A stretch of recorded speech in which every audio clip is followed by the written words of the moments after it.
ವಿಧಾನಸಭಾ ಚುನಾವಣೆಗೆ ಇನ್ನು 2 ವರ್ಷಗಳಿದ್ರೂ ಚಾಮುಂಡೇಶ್ವರಿ ವಿಧಾನಸಭಾ ಕ್ಷೇತ್ರ ರಂಗೇರ್ತಿದೆ.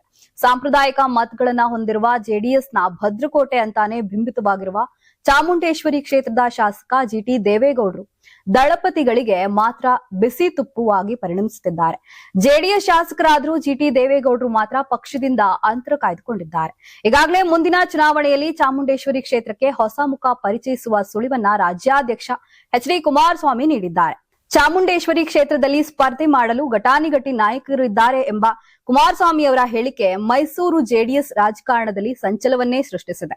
ಹಾಗಾದ್ರೆ ಕುಮಾರಸ್ವಾಮಿ ಹೇಳಿದ ಆ ಘಟಾನುಘಟಿ ನಾಯಕರು ಯಾರು ಎಂಬುದರ ಬಗ್ಗೆ ತೀವ್ರ ಚರ್ಚೆಗೆ ಗ್ರಾಸವಾಗಿದೆ. ಈ ಎಲ್ಲಾ ಬೆಳವಣಿಗೆಗಳ ನಡುವೆ ಹಾಲಿ ಶಾಸಕ ಜಿಟಿ ದೇವೇಗೌಡರ ಪುತ್ರ ಜಿಟಿ ಹರೀಶ್ ಗೌಡ ಚಾಮುಂಡೇಶ್ವರಿ ಕ್ಷೇತ್ರದಲ್ಲಿ ಸಕ್ರಿಯರಾಗಿದ್ದಾರೆ.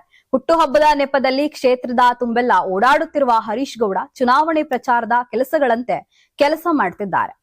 ಆಶ್ಚರ್ಯಕರ ವಿಷಯ ಅಂದ್ರೆ ಜಿಟಿ ಹರೀಶ್ ಗೌಡ ಅವರು ಹುಟ್ಟುಹಬ್ಬದ ಬ್ಯಾನರ್ಗಳಲ್ಲಿ ತಂದೆ ಜಿಟಿ ದೇವೇಗೌಡರ ಫೋಟೋ ಮಿಸ್ ಆಗಿರುವುದು ಹಲವು ಅನುಮಾನಗಳಿಗೆ ಕಾರಣವಾಗಿದೆ. ಬರ್ತ್ಡೇ ವಿಶ್ ಮಾಡಿದ ಓರ್ವ ಬೆಂಬಲಿಗ ಚಾಮುಂಡೇಶ್ವರಿ ಕ್ಷೇತ್ರದಿಂದ ಸ್ಪರ್ಧೆ ಮಾಡುವಂತೆ ಮನವಿ ಮಾಡಿಕೊಂಡಿದ್ರು. ಈ ಮನವಿಗೆ ಒಂದು ಕ್ಷಣ ನಕ್ಕ ಹರೀಶ್ ಗೌಡ ಸರಿ ಎಂಬಂತೆ ತಲೆಯಾಡಿಸಿದ್ರು. ಒಟ್ನಲ್ಲಿ ದಳಪತಿಗಳು ಚಾಮುಂಡೇಶ್ವರಿ ಜಿಟಿ ದೇವೇಗೌಡರಿಗೆ ಶಾಕ್ ನೀಡಿ ಮಗ ಹರೀಶ್ ಗೌಡರನ್ನ ಬೆಳೆಸಲು ಮುಂದಾದ್ರ ಎಂಬ ಚರ್ಚೆಗಳು ಜೆಡಿಎಸ್ ಪಡಸಾಲೆಯಲ್ಲಿ ಶುರುವಾಗಿದೆ. ಚಾಮುಂಡೇಶ್ವರಿ ಆಶೀರ್ವಾದ ತಂದೆಗೋ ಮಗನಿಗೋ ಎಂಬುದು ಮುಂದಿನ ದಿನಗಳಲ್ಲಿ ಸ್ಪಷ್ಟವಾಗಲಿದೆ.